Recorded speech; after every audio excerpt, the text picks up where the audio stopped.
하나님 말씀 보겠습니다. 하나님 말씀 사도행전 1장 1절에서 3절 말씀 보도록 하겠습니다. 사도행전 1장 1절에서 3절 말씀입니다.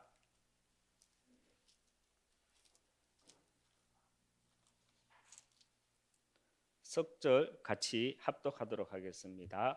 데오빌로요, 내가 먼저 선 글에는 무릇 예수께서 행하시며 가르치시기를 시작하신부터 그가 택하신 사도들에게 성령으로 명하시고 성천하실 날까지의 일을 기록하였노라.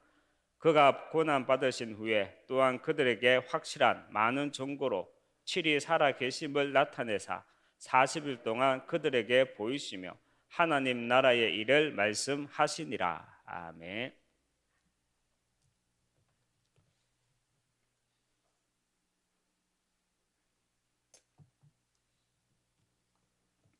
교회 안에는 여러 조직이 있어야 하고요.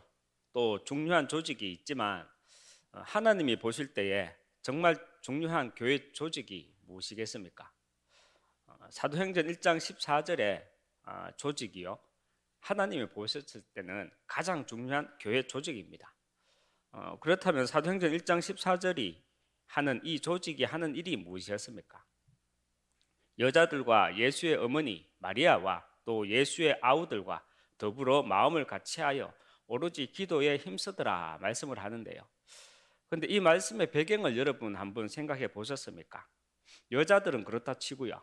또 어머니 마리아도 그렇다 치고요. 아우들에 대해서 한번 생각해 보셨습니까? 아우들은 이렇게 말했거든요. 그만 좀 해라 그랬거든요. 창피하다 그랬거든요. 여러분 가족이, 여러분 오빠야가, 여러분 형이 어느 날 자기가 메시아라고 온 동네를 돌아다니면 그 좁은 시골 마을에 부끄럽지 않습니까? 그래서 아우들은요, 형아, 네가 무슨 메시아고 그만 좀 해라, 창피 싫어 죽겠다, 이러던 사람들이었거든요. 그런데 오늘 본문에 보니까 여자들과 예수의 어머니 마리아와 예수의 아우들과 더불어 마음을 같이하여 오로지 기도에 힘쓰더라 이렇게 말을 합니다.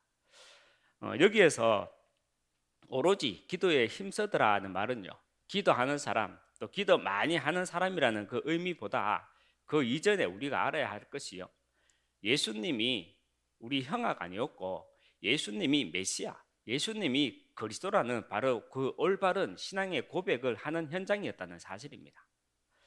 이런 기도팀을 통해서요, 초대교회는 다른 거는 많이 부족해서도 이 힘이 있었던 것입니다. 그래서 사도행전 2장 4절에는 그들이 성령의 충만함을 받고 라고 말씀을 하고 있는 것입니다.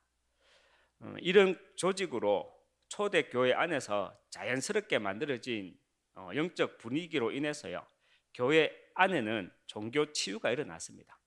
사도행전 2장 42절에 그들이 사도의 가르침을 받아 서로 교제하고 떡을 떼며 오로지 기도하기를 힘쓰니라 말씀을 하시는데요, 종교 치유란 복음이 복음화되어진 것입니다. 그리고 종교 치유란 복음이 현장화되어지는 것과 함께 영원을 누릴 수 있는 영적 상태입니다.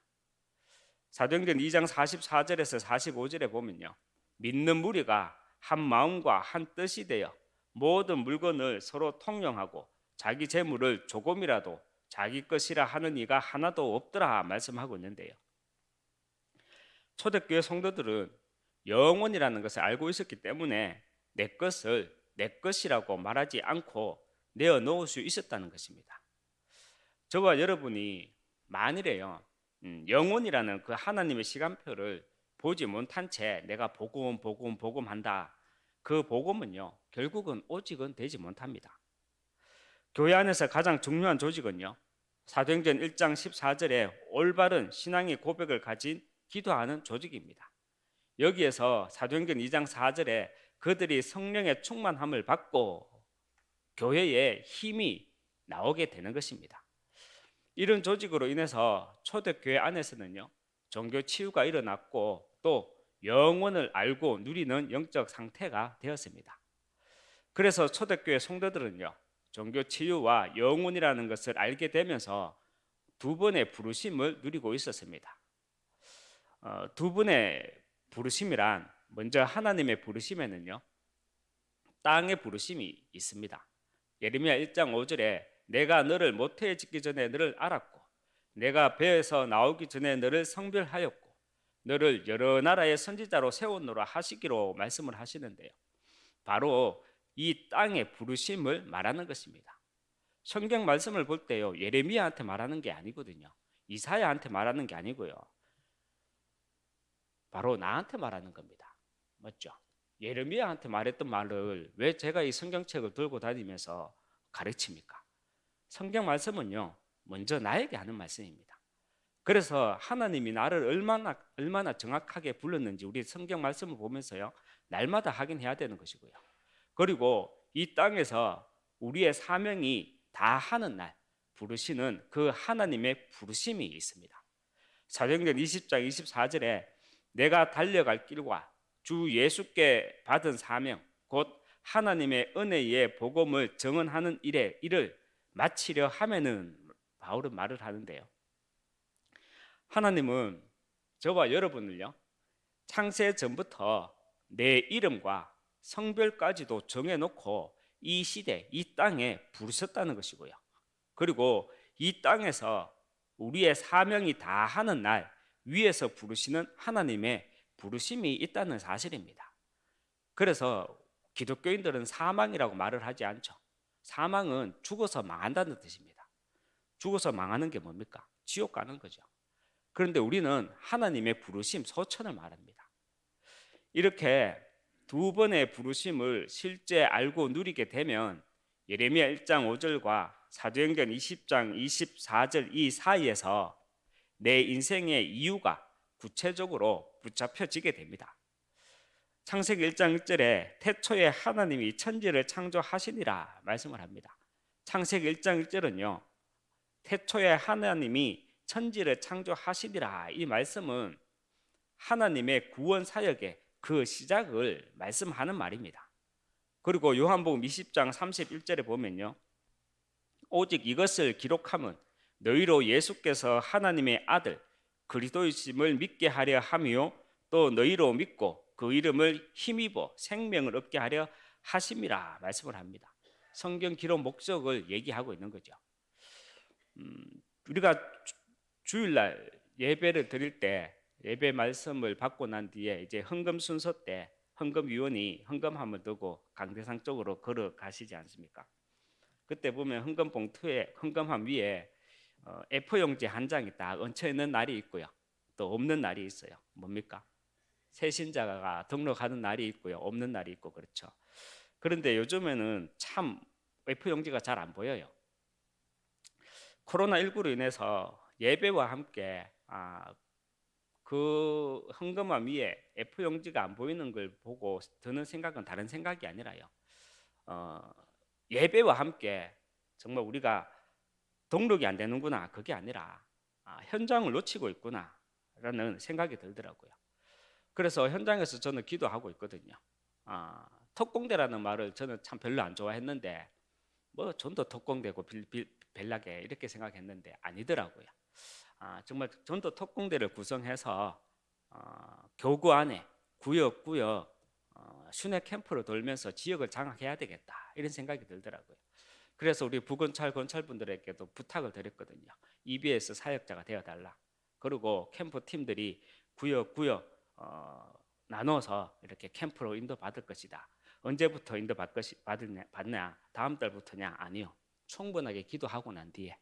그래서 한 9월 달쯤이나 그때 생각하고 있습니다. 왜냐?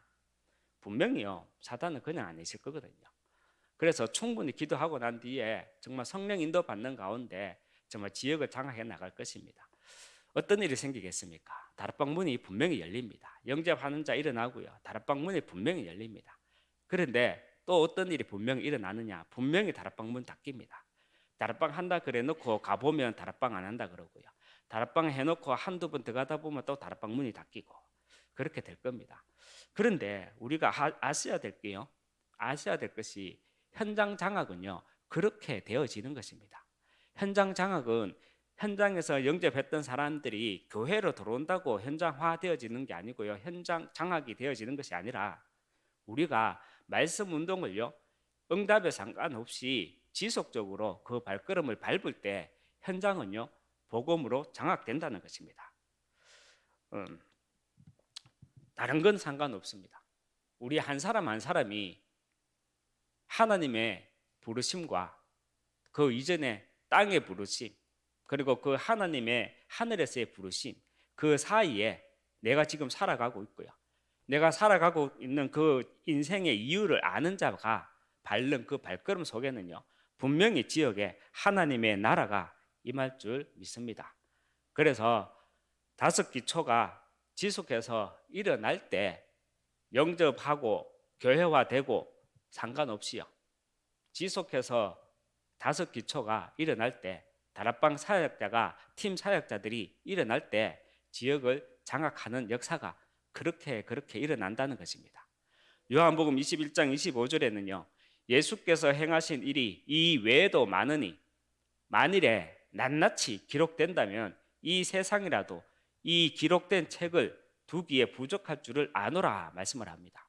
이 말씀이 무슨 말입니까? 예수님이 그리스도라는 말씀과 영혼 구원에 대한 말씀 이 외에 이 성경은 다른 것은 기록하지 않았다. 이 말씀입니다. 만일에 다른 것까지 기록했다면 이 책을 세상에 두기에 부족하다고 말씀을 하고 있는 겁니다. 올바른 신앙 고백과 영원을 누리는 가운데 오늘 제목 두 번의 부르심입니다. 두 번의 부르심을 알면요. 우리의 삶은 사명으로 가게 됩니다. 말씀을 맺겠습니다. 예수님이 그리스도라는 사실을요. 우리는 소문으로만 듣는 것이 아니라 깨달은 사람입니다. 그 깨달은 하나님의 백성, 그 언약의 백성이라는 이 정체성과 복음 회복과 전달할 절대 제자라는 우리 교회의 정체성으로 승리의 길은 오직 예수의 길뿐임을 알고 땅의 부르심과 위의 부르심 그 사이에서 오직 예수의 길을 가는 하나교회 성도 되시기 주님의 이름으로 축원합니다. 이 시간 함께 기도하도록 하겠습니다. 너희가 그 땅을 차지할 것이라. 후대 운동을 본격적으로 하는 교회, 시대를 치유하는 교회, 237 나라 선교하는 교회 놓고 기도해 주시고 하나 RUTC 준비위원회와 하나 서밋스쿨, 지혜스쿨을 놓고 기도해 주시고 또 테크노폴리스 하나지교회당과 고령 하나교회, 드루아교회를 놓고 함께 기도해 주시기 바랍니다. 담임 목사님의 사역과 오력을 놓고 기도해 주시고 원로 목사님 건강을 놓고 함께 기도해 주시기 바랍니다. 부교역자분들이 현장 전도 목회의 주역으로 세워질 수 있도록 모든 중직자분들이 삼제자 응답을 누리도록 우리 렘넌트들이 삼스밋의 응답을 누리도록 함께 기도해 주시고 선교를 놓고 기도하실 때 먼저 우리 민족을 놓고 기도해 주시고 해외 현장에 나가 계신 선교사를 위해 또 교회 안에 237 나라 살리 시스템이 세워지도록 또 각 나라마다 사도행전 13장 1절에서 4절의 선교팀이 구성되어지도록 또 다민족 가운데 제자와 중직자, 목회자와 차세대 선교사가 일어나도록 기도해 주시고 영육간의 질고 가운데 있는 성도들이 있습니다. 그 시간표가 정말 24의 응답을 가지고 정인의 응답을 누릴 수 있도록 기도해 주시고 개인과 가정, 내가 속한 모든 현장을 놓고 기도하시다가 자유롭게 돌아가시겠습니다. 기도하겠습니다.